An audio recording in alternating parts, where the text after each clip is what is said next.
Well, hello everyone. I'm Gwen, Preston, a resource maven, and we are backstage again at the Metals Investor Forum. And I'm joined now by Leo Hathaway, who's here with another company that you may not have heard of because you started trading 3 weeks February ago. 22nd. Yes. Yeah. So Golden Shield. Let's start with how Golden Shield came to be. I mean, you've been a geologist in the space for a long time. You've had a lot of successes. I'm sure you had lots of directions you could have gone sort of as the next step in your career. What is it that led you to Golden Shield? Why is this the thing that you're doing?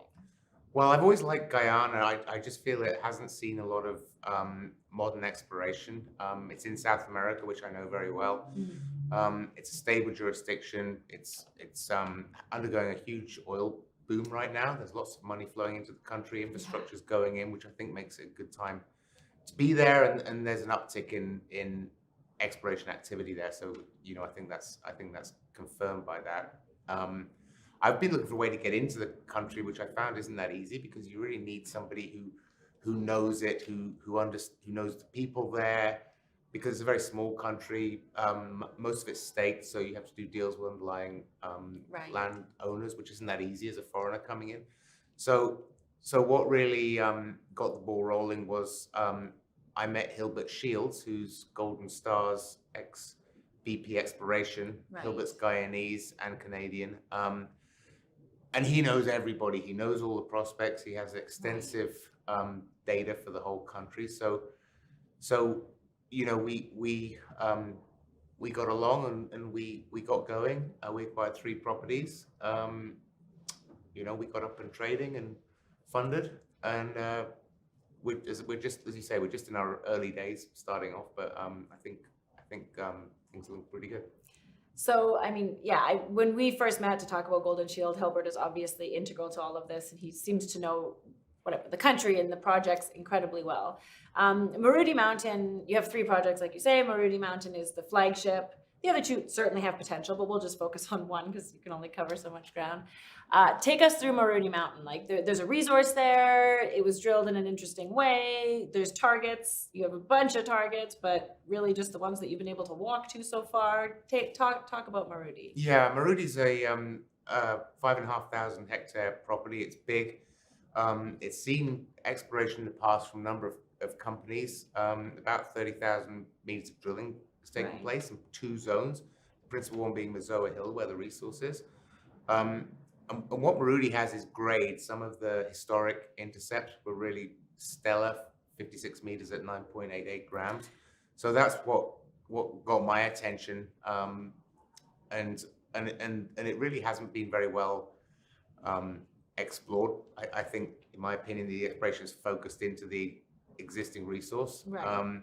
We had a mag survey that hadn't been used by previous operators, so that helped a lot put the geology together. And as we went into the field, we keep coming across more and more prospects. So Mazoa Hill is the starting block, and that kind of gives me the reassurance that there's quality there in terms of grade and continuity. But sure. But there's a lot to do there, and it just has the right ingredients to me, something that can make a discovery.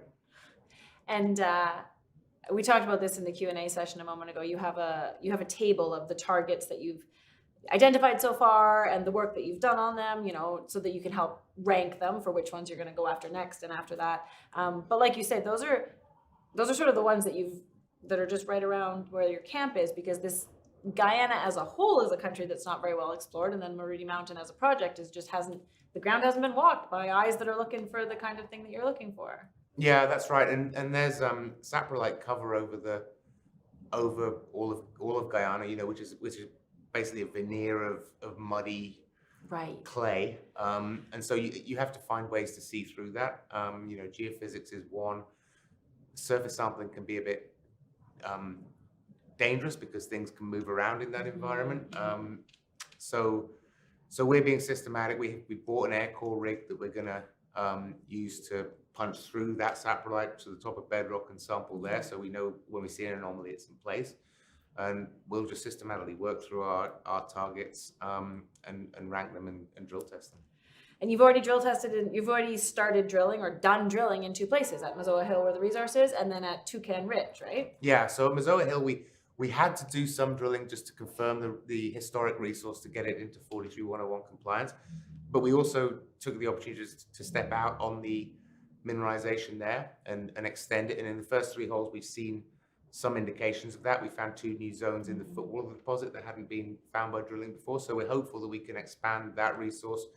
And we drilled a prospect called Toucan Creek, where we had some high-grade trenches.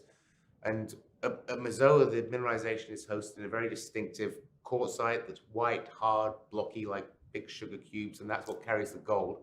And we saw that sticking out of the ground at Toucan Creek with surface sampling up to 38 grams a ton. So we took the opportunity of having the drill there, and we poked 6 holes into that, and we're waiting for results from that. So that's just one of 9 targets, and as I say, we're finding more, but there's a lot to do.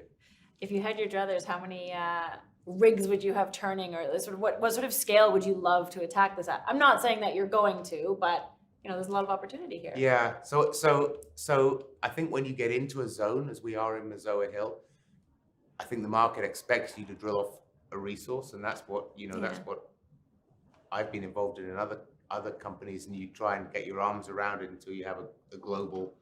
You don't leave it too much on the table, and then you put out a resource estimate. So I think as we get into zones, I think it justifies having a rig working on that, and then having a rig testing new targets and developing more zones is also important. But you need to make sure you don't get too far ahead of yourself and end up drilling things before you're ready, and that way you might waste some money. So I think it might be something that slowly builds, I guess is what you're going to have to be patient with your own target list. Yeah. But I think, I wouldn't be surprised if we moved to 2 drills fairly fast. Fantastic. Well, good luck out there. 3 weeks of trading, or 2.5 weeks of trading. There's lots yet to come. I look forward to keeping up with the story, and thanks for joining me here today. Yeah, you're welcome. Thank you.